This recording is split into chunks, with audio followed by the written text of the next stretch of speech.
Hello and welcome to my live interview today. I have a treat for you today. All my interviews are treats, but I love every single one of them, and I always want to say something special about them. Today I have Sara Im. Sara Im is an award-winning author.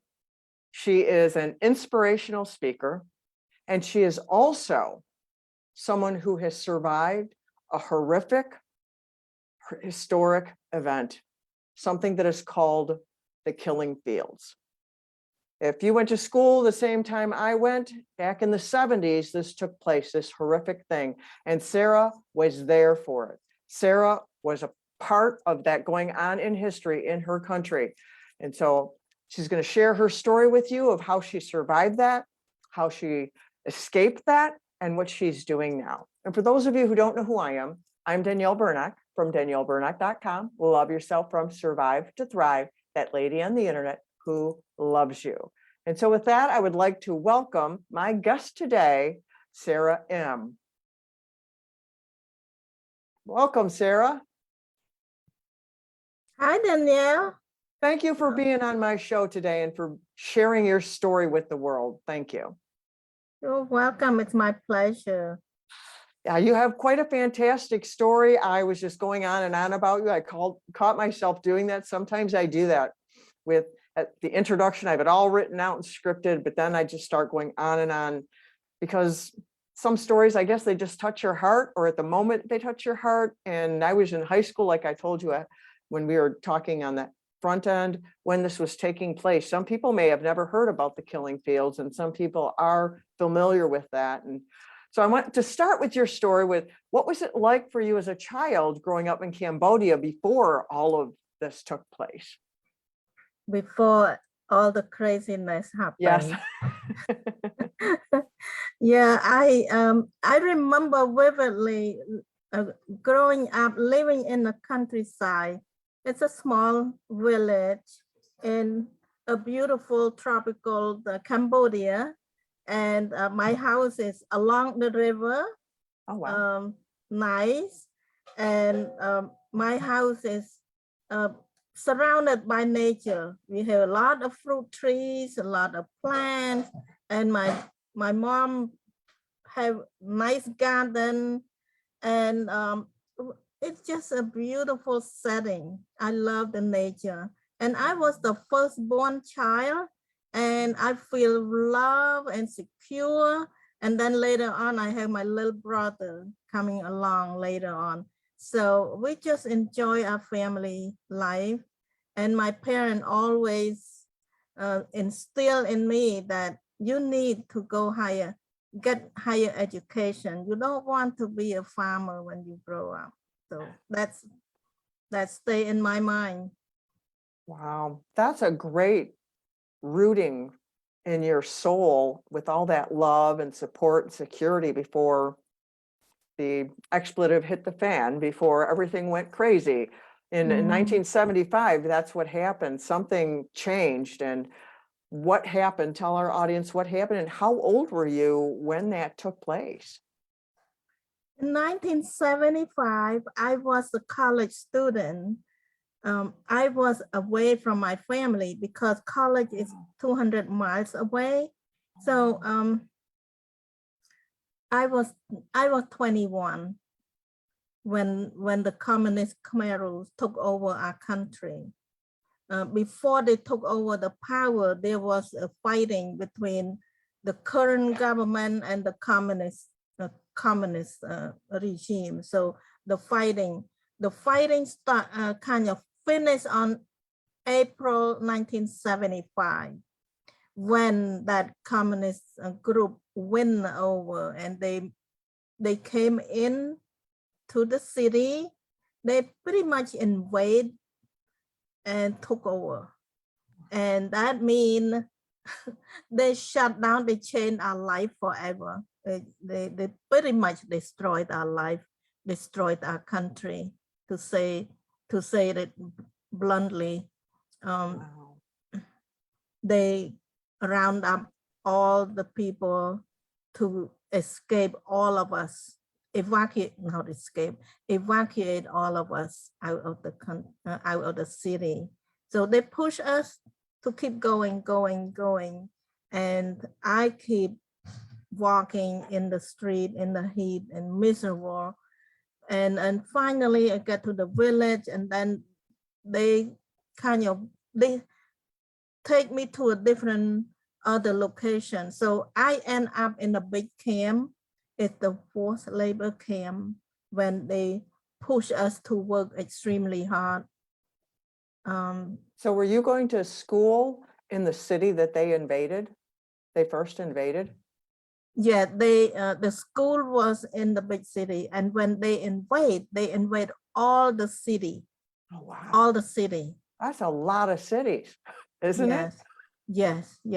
Wow. So they train their, I don't know what you call it, the grassroots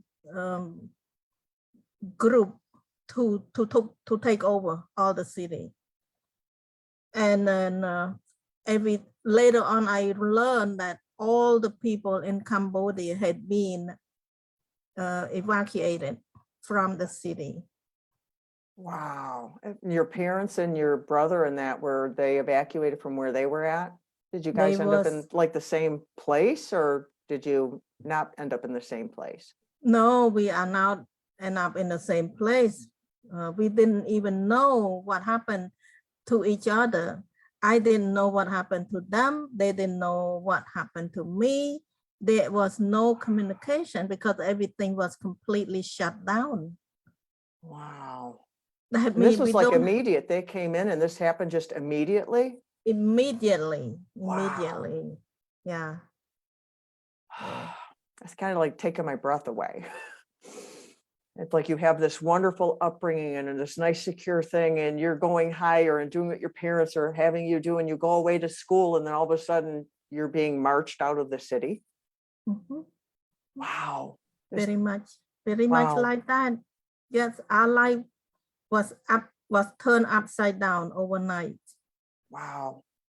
And you told me that you were in that labor camp for 4 years, right? Like what happened in that labor camp? How did you survive? And then eventually you escaped somehow, right? If I got that story right. Yes. When I was stuck in that camp. The work is very harsh, but more than that, the sleep time was very little because we worked so long. We did not have enough time to sleep. So I slept for about 4 hours a night. And I received very little food. Well, the food they give us rice, but not much nutrition on top of the rice. Just rice. You cannot just survive based on rice alone. Right. So we are very much malnutritious. And then we were very hungry, exhausted. And within a short time, I contracted a few deadly disease, very dangerous disease, like malaria, high fever, typhoid, and a few others. So I was still had to go to work. I had to push myself to work because if I don't work, I don't receive the food. No matter how little the food is, I don't want to miss it altogether. At least I got some. So I push myself to work like every other people are the same way. They keep dragging themselves to go to work until one day I cannot work anymore. So they sent me to the hospital. And when I got to the hospital, I woke up very quickly. I realized it's not a normal hospital. It's the place where they let the sick people stay there, and eventually we will die because there's nothing to help us. Wow. So the only thing that you basically got in this hospital, if we want to call it that, was you didn't go to work. Right. Did they give you any food there? They give us a little bit food. Wow. Yeah. How long were you in there? Didn't you came out and went back to work from that situation? And how did you know you Yeah. had all these sicknesses if they had no help? And how did you work when you were so sick? Yeah. So that was the trap that I need to get out, because I had no way out when I got there. Because if I want to come back to the work camp, I can't work. If I want to run away, I cannot really go anywhere. I was too sick. Plus, they will shoot me on the spot if I try to run away. So um, so I start to think about how can I survive? How can I make it through? I don't want to die. I want to survive so I can go find my family and help out. My goal is to help out because I'm the first child, the firstborn child, and my mom had been sick for more than 4 years with paralysis. She had an accident and she became paralyzed. So as the firstborn child, I was her caregiver. So She was sick in Cambodia. She was sick with this, and they marched her somewhere. Was she in a camp working too? she was sick before the communists took over. So I took care of her before I went to college. But she got better after 4 years laying flat on her back. She got better and she was able to walk again. So gradually, it's very slowly, but eventually she was able to walk and go out, make a living so she can save some money to send me to school. So that was the situation with my mom. That's why my heart is with her. Oh, I yeah. want to go out because she just recovered. Right. She's not strong and she need help, and I'm stuck out in the no place, and they don't know where I was. And So you're not sure where they are either. we have no idea.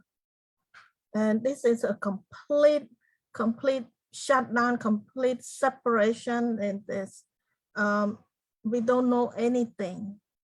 Wow. It's nothing. So you were in there for 4 years. Where would you in the hospital more than once, or? I was in the hospital. I mean, that's a long time. 4 years is a long time. No. I would not last. I would not last 2 months in that hospital because a lot of people are much sicker than me, and I will get more disease if I stay too long. So I remember when I was young, I listened to a story that my mom read, and from that story, for some reason, I realized that there is God. In that story, God demonstrated. He sent an angel to come to rescue the children and the woman that was abused by a mean person. So from that story, I made up my mind. I said, there is God. So I believe since I was young. So when I got trapped in this hospital, I began to pray. I pray. I believe that God can help me. So I start to pray every night. I ask God, please help me to survive. All I want is to survive. I don't want to die in this situation. So when I pray for maybe a few weeks, and then one day I have a little bit extra energy to walk out from there. I sneak out very early in the morning when nobody woke up yet. So I walk back to the working place. And one of the kind team leaders, she saw me and she took me in her group and she said, you stay with me, maybe I can find you something to do. And then she realized that I'm too sick. I cannot do anything for her.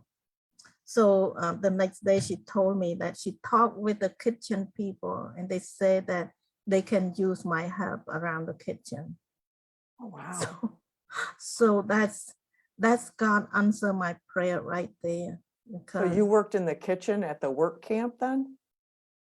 Yeah, the work Or at the camp. hospital? Where was the kitchen at? I The didn't follow the that. kitchen is to cook meals to serve all the people, to serve the working people and the sick people. It's within the same camp. Mm, Yeah. okay. Wow. So then how long did you work in the kitchen then? How long were you able to do that? For about 5-6 months, when I gradually regained my strength a little bit and again my health, because I work less hour and I get access to food. So gradually I feel better. But when the big boss saw me look better, feel better, they would not let me stay there. So they pull me out and then throw me back into the rice field again. Oh, wow. And into how the long were you house. there again? What happened after that? Almost 4 years. Almost 4 years. So toward the end of 4 years of the whole situation, there was some commotion in the far distance, like gun sound, like a fighting again, like noise, like sound like bombing. So this camp got moved. So the supervisor or the leader of the camp start to move this camp, and they move all of us to go closer and closer to the jungle. That's how they want to hide. They want to hide themselves in the jungle. And at that time, originally this camp had 1,000 people. 1,000. By the time that we move, we probably have less than 300 people because many of them already died. Wow. Yeah. And pause here for a second, because we haven't touched on that, for our listeners to understand the term, the killing fields. Can you let them know, why is it called the killing fields? Because I want to get back to your story, but I want to pause for them to go, well, you said the killing fields. What's that? I don't hear anything about that. So what are the killing fields for those who may have never heard of them? Why did they call it that? They call it the killing field because during this 4-year time, a lot of people get killed. Some of them die from starvation, like myself, starvation and sickness and exhaustion from working. But many people are executed because they have some kind of connection with previous government. They have a higher education. They have a degree, or they have a connection with government, with previous government. So anything that pose a threat to them, they don't want any educated people to form a new team, to create a group to fight against them. So that's what they don't want. So they eliminate anybody that can be a threat to them. That's why they kill a lot of people. So this mass killing, they kill a lot. And with own death from sickness, starvation, and exhaustion. So between the combination of all forms of death, there's probably about 2 million people. And this is in a small country, we only have 7 million. Wow. Yeah, and then they had the mass graves, right? So is that where they got the term the killing fields, or was it because so many people died out in the rice fields themselves?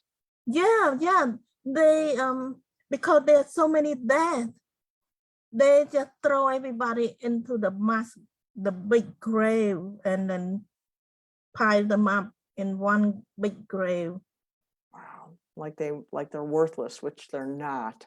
But that's what they treated them like, they were worthless. Wow. Yeah, we don't have any value from their point of view. They come in with the intention of punishing us. The way that they treat us, the way that they put us to work and not feeding us correctly, it's the way of their punishment, because we used to enjoy our lifestyle in the previous government, which is now communism. Wow. Yeah, well then, let's get back to the story of they were moving closer to the jungle. And they were moving it because they didn't, want to get caught by this over there, moving closer to the jungle. Was this what helped you to be able to escape out into Thailand? A couple steps before I escaped to Thailand. So I'm going to give a when- little teaser to our audience here. She does escape, and it gets really good. so when I realized that we are moving closer to the jungle, I realized that I would never find my family in the jungle. I don't think my family will be in the jungle. So so I realized, God gave me a courage and say, this is it. I need to get out from this senseless captivity. I need to get out. Yeah. So I mentally, I want to get out, but physically I was very frail. So I talked to 3 of my close friends. I told them that, I want to escape. Would you go with me? So all 3 of them say, yes, I'll go with you. So we make plan. We don't have much plan because there's nothing to plan, but how are we going? What direction? And we have no clue. There was no GPS. No iPhone to guide you, right? No iPhone is in the jungle. Oh God. So, but we just know that we need to run away. We need to escape. So we know where the guard, they sit and they watch. So if we know where the guard stand or sit, we just start to be away from them and try to track back the way we came from. And at the middle of the night, it's pretty hard to know where, how we came from. It just difficult, but we just take a risk. If we die, we die. It's better die that way than die in their Yeah, that sounds so much like the story in the Bible of the 2 lepers. I don't know if you're familiar with that story, but one of the countries was under siege. One of the Israelite countries or something was under siege, Syria or something. I don't remember that. That's not the point, but they had it all under siege.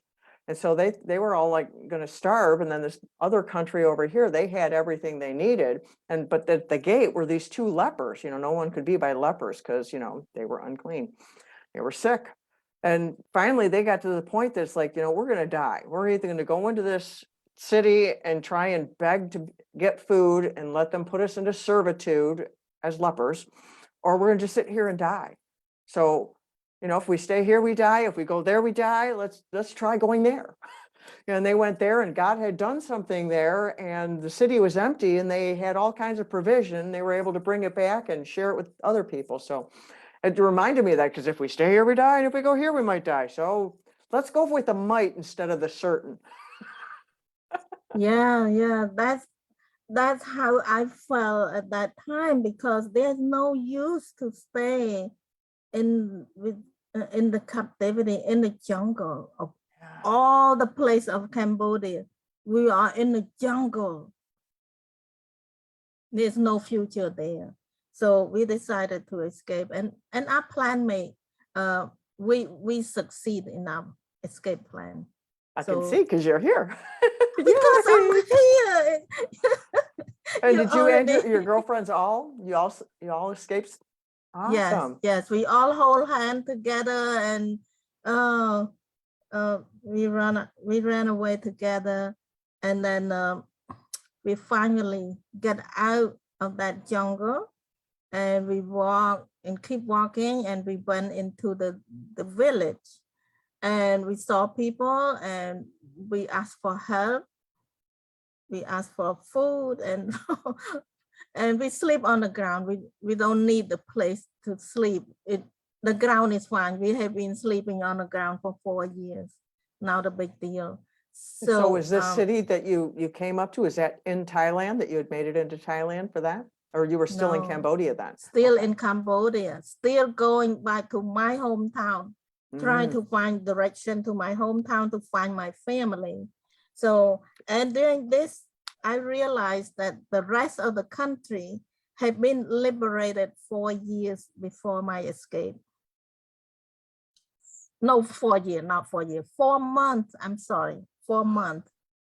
The whole country had been liberated before you escaped. Only your camp was the only one under captivity. Yeah, yeah. It might be some other camp, but my camp is one of them. Wow. Yeah. So, but anyway, to make a long story short, I found my family. It's a long walk. It's few weeks of walking, but it's worth it. I found them and we were so excited. Yeah. Oh, that's great. I'm so happy. But then you escaped to Thailand. Did you escape with them, or how did you escape to Thailand, and why, if the country was free, or only part of it was free? Only free from the communist Khmer Rouge. But the new group that came in to liberate us from the Khmer Rouge, they are not to be trusted. At that time, they are in a military style, and we lost trust of anybody by then. Appreciate that. No, we cannot trust anybody. And after 1 year of recovery, I have a lot of health issues to recover from. After 1 whole year, my mom made plan, and she said, she encouraged me to get out, because if we don't get out from the country, we are trapped in the same place, and then pretty much in a hopeless situation. So that's what we were thinking at that time. And my mom just encouraged me to live, and I was crying so hard that, you know, for 4 years I was dreaming of this time to live together with my family. But no, her goal is that I go out and search for her only cousin that came to United States long time ago, and search for him, and he might help me. So I had to escape to Thailand. So I went to the border, crossed the border that was filled with landmines. Oh, wow. Walking across the border.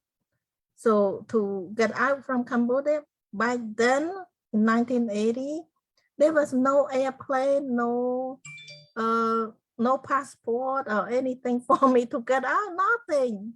If we want to get out, it's our own risk, to take our own risk. So yeah, it's in my book, I explain about the escape, the second escape. So finally, after I get to the Thailand side, I found a refugee camp, and that refugee camp was set up by the United Nations. And there were some workers that provide us some food, some basic need. So that's how I got into. And then when I found my mom's cousin, he sponsored me to come to United States. Oh, wow. That's Mhm. awesome. Yeah. And then you ended up, you were in Connecticut, right? Is that where you were at? Yes. He was in Connecticut, and the paperwork that he made it to bring me to Connecticut, but he need to move out of Connecticut before I came. So he talked to his church, told his church that he have a niece that coming, and please help. So the church have a wonderful program. They have a woman ministry. The ladies are wonderful, and they help me with it. Wide open arm. It was amazing. The most amazing experience I ever have. The most welcoming group of people. that welcomed me to the new country. And life was rough. I had to learn the language, I had to find a job and all that. But that's I can take care of that. I can endure that because it's much better than living in the killing field. There's nothing compare. Right.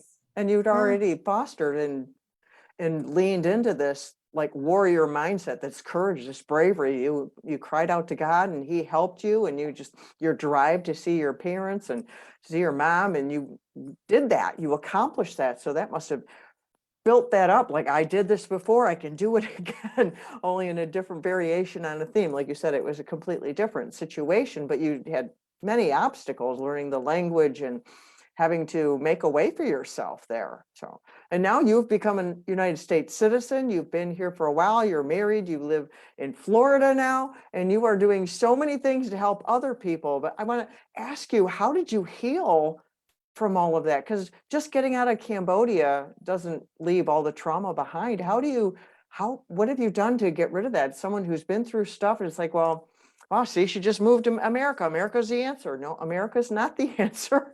We have a lot of good things here, but how did you go from just survive to like you're thriving now? Yes.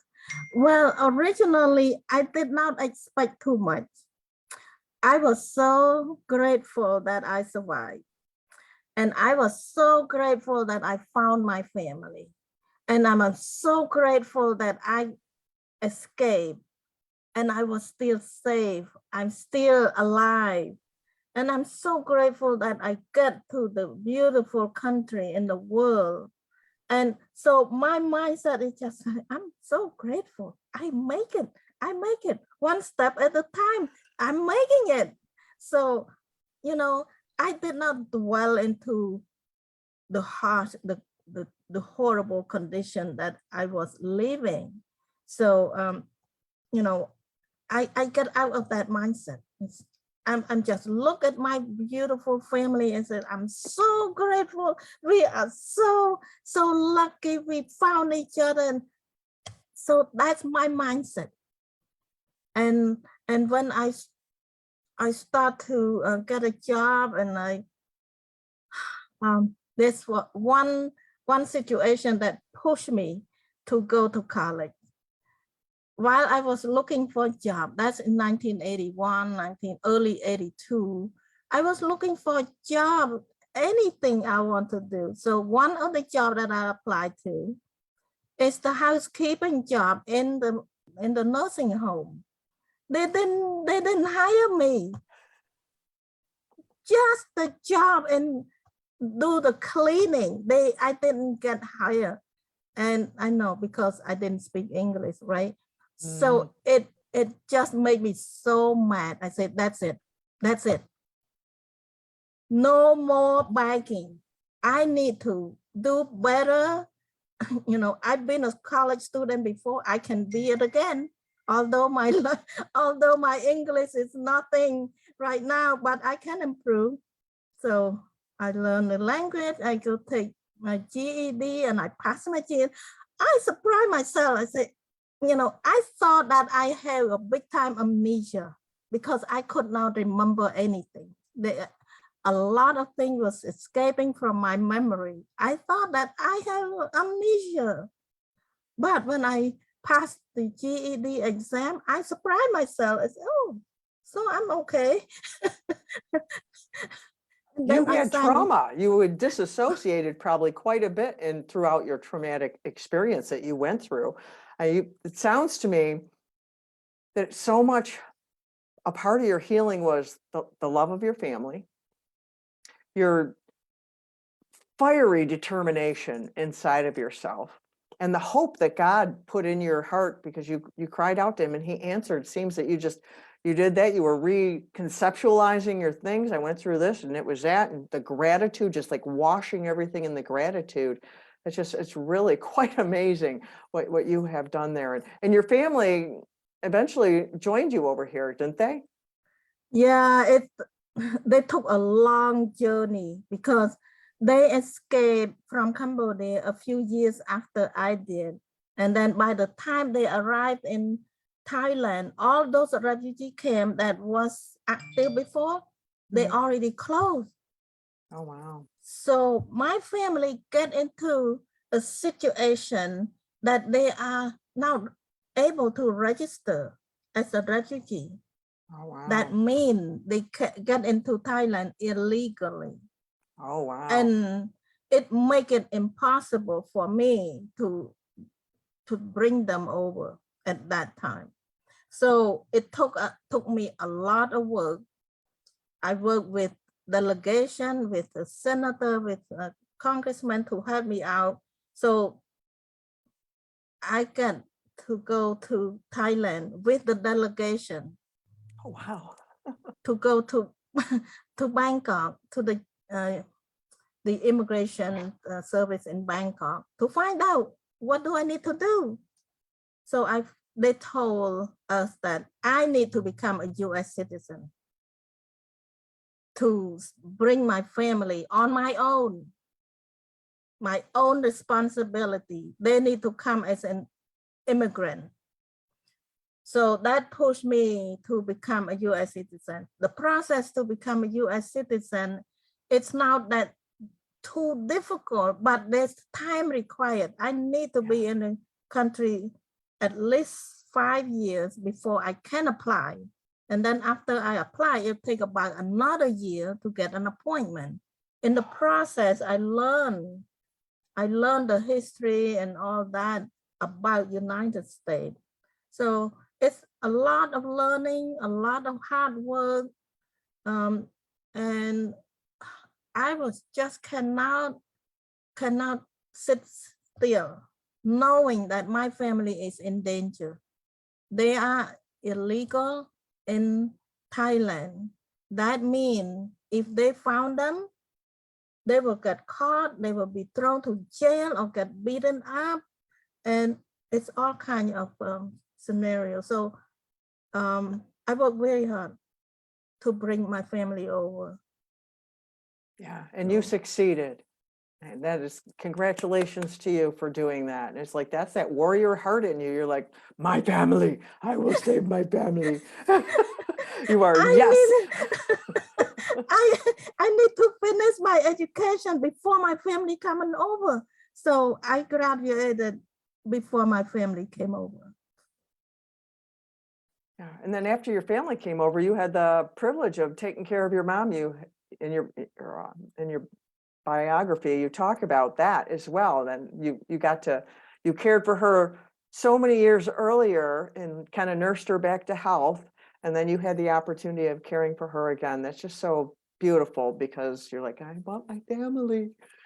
Yes, because, a relationship, human relationship is very important to our health and well-being. Oh, yes. Especially our own family. We need that to nurture us to be a healthy and well-worked person.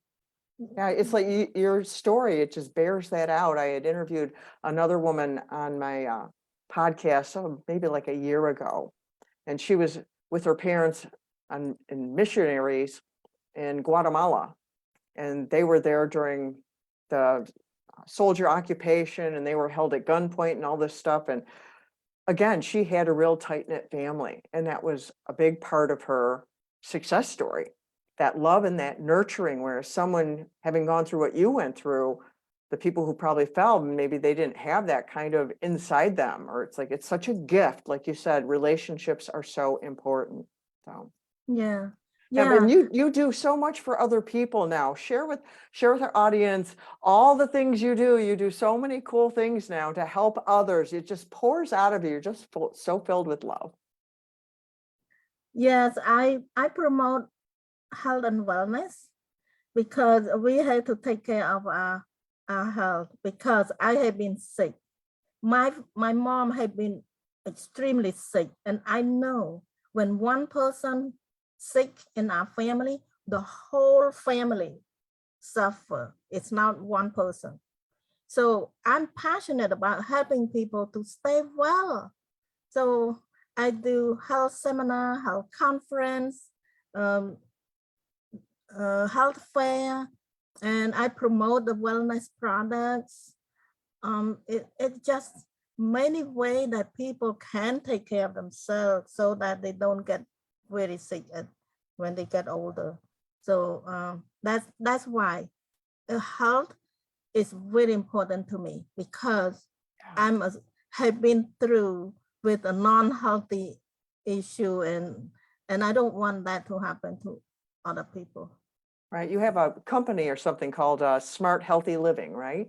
Smart Healthy Living is my business. It's all about promoting the wellness.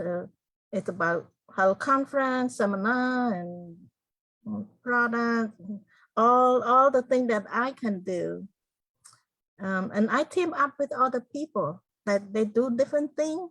So we pull together and we do a wellness conference. Is that part of your Christian professional network that you've started also? The Smart Healthy Living is a business. The Christian Professional Network is my ministry. It's something I give back to the community, and it's one of the way that I'm connected to the community. I need a relationship. I need to, support other people. Right. So, yeah. And then you have your Facebook group also, where it says surviving to thriving, or what is the name of your group? Because you do a podcast inside of that also.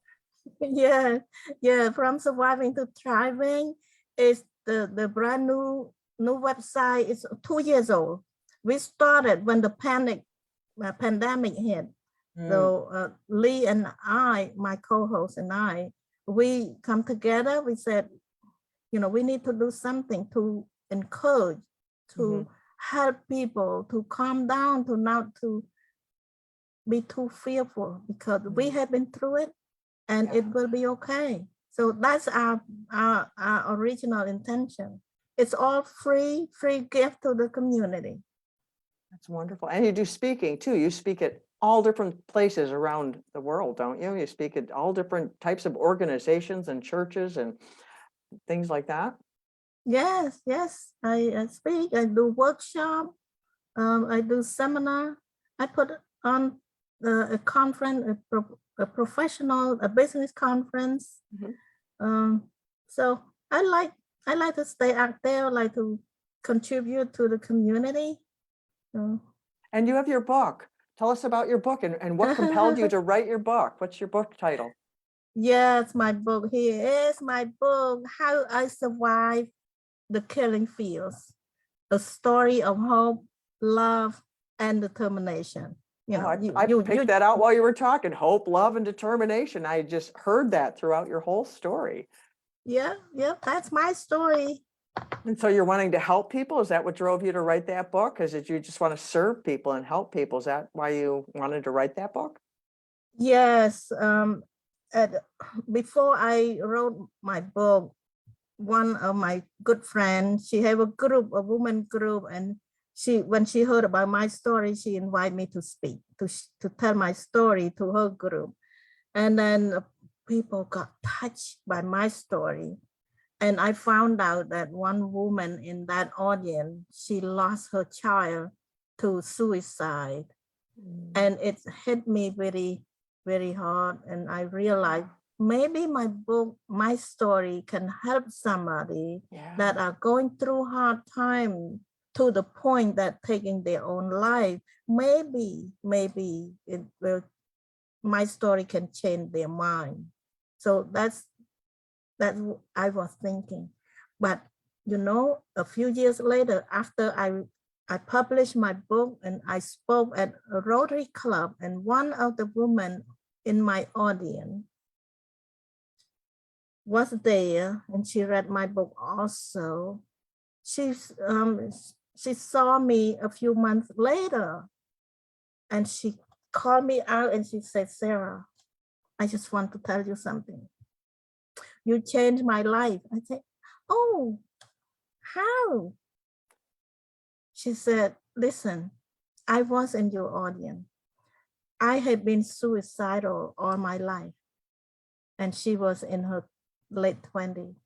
She said, no longer, I'm no longer suicidal. I hold on to my full-time job now, and I have my own apartment.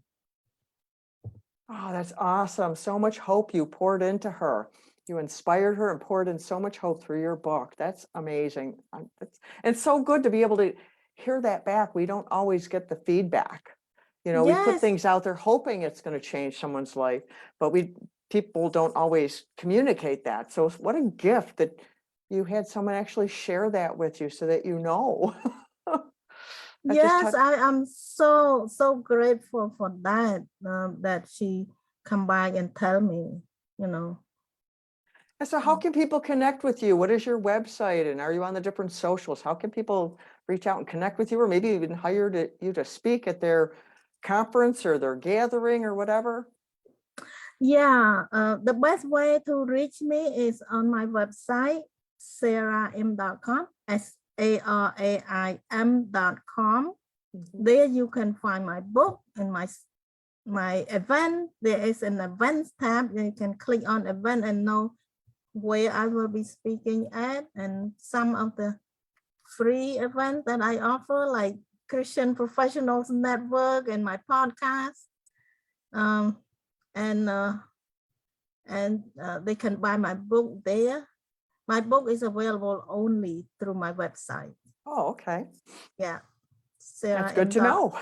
Yeah, saraim.com/book. Then they will find the book.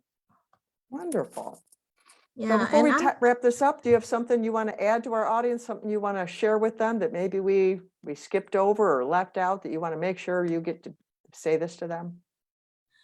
yeah, I just want to encourage people that no matter how bad things are, don't give up hope. Because once you give up hope, there will be no more hope. That's simple. Right. If you give up, there will be no more hope. And hope, I just remember somebody gave me this acronym: having only positive expectation. Don't you like that? Yeah, that's nice. Having having only positive expectations, hope. I hope. like that. Yeah, that's nice. All right. Well, thank you for being with us today, Sarah, and for sharing your story. Thank you for having me, Danielle. All righty. I'll talk to you in a minute. Okay. Well, there you have it. Was it not just amazing? A woman with such a strong heart in her soul, in her warrior mindset, and the love of family, and the courage that she had to do what she did. It's amazing what she has done. So thank you for being with us today. So until next time, I'm Danielle Burnock from DanielleBurnock.com. Love yourself from Survive to Thrive, that lady on the internet who loves you. Bye.